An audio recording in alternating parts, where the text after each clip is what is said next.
And welcome back. Coming off the high of their exhilarating 28-27 win over Newton North in Week 3, Needham football was carrying a lot of momentum into their Week 4 matchup with Weymouth. Besides being winners of 2 straight, the Rockets owned 4 consecutive wins over the Wildcats, with the last loss to them dating back to 2012. This year's game, however, could be described as the typical trap game, playing an experienced team in a short week after a big win. A victory for Needham would give them an unbeaten regular season record at home. And folks, of course, we're going to pick up the highlights for you. We will start in the first quarter. Needham gets to work quickly on this one. First possession, Charlie Sumner scrambles out of the pocket and completes a pass to Matt Smith. That's good for a first down plus more that would set the Rockets up inside of Wildcat territory. Shortly thereafter, Sumner again looking to pass. He has John Andre open in the end zone and he hits his target just like that. 7-0 Rockets. We move to the end of the first quarter. Needham on the punt return, and the ball, they would be juggled, and it's recovered by the Wildcats. Nice special teams play there for Weymouth. So that would transition to the start of the second quarter. Weymouth on a 4th and 2, and the handoff goes to Ian Desmond, and he would find a hole in the middle, and he would burst through a 15-yard touchdown run to the house. The extra point attempt is unsuccessful, so the Rockets hold on to a 1-point lead. The offense comes back out for the Rockets, ready to respond. And Sumner goes to the air once more, this time throws along the far sideline to his trusted receiver Smith, and that moves the chains. Then on play action, he connects with Andre, the senior wideout. He would pick up an extra 10 yards after the catch here before being brought down. And on 1st and 10, just outside the red zone, the handoff, this would go to Nolan Riley. And he hands out a mean stiff arm on this play here. Turns up the corner and slides his way along the sidelines for a 21-yard touchdown run.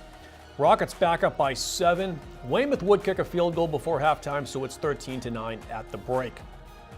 Early third quarter action, Charlie Ogletree leading the offense now.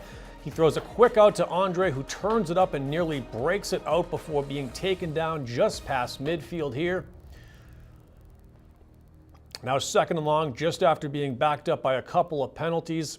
Odari Hibberts, he gets the yardage back and then some more.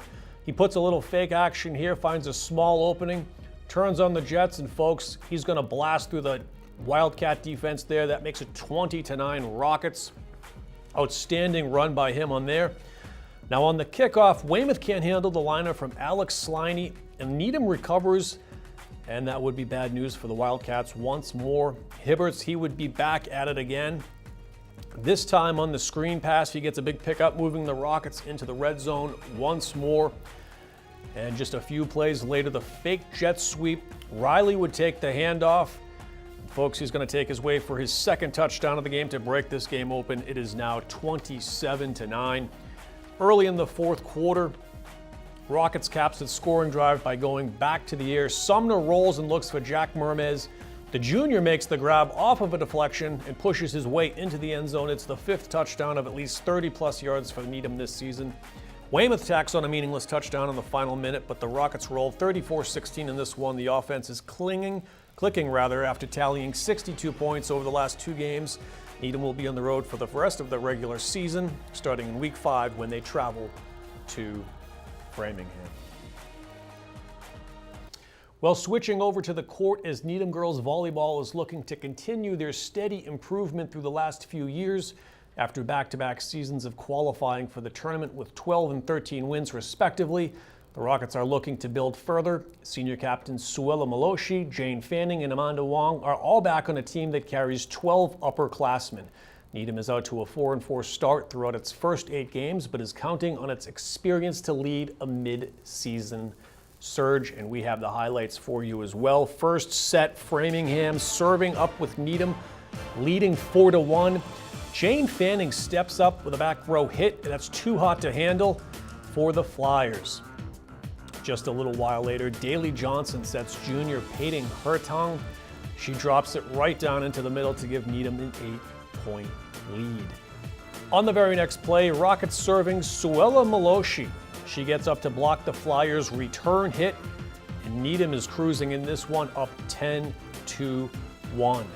Framingham would make a run in the middle of the set, but the Rockets, they would pull away with plays just like this. Fanning hits a laser beam that the Flyers just cannot contain. And the Rockets, they would take set one, 25-10.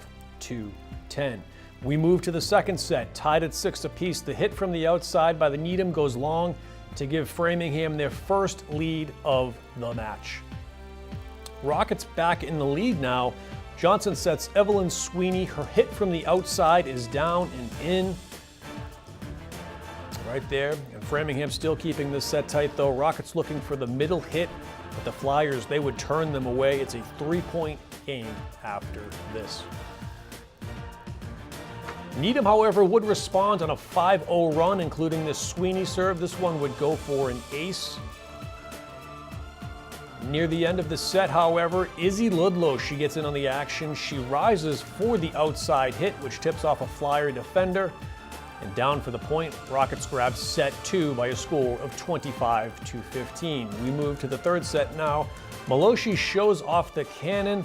She's going to unload a whopper of a hit, nearly taking out the entire Framingham bench. Check out that blast right there. Fast forward to the middle of the set, and the Rockets, they would still be rolling. Sienna Tasselli smacks one straight down into the middle of no man's land.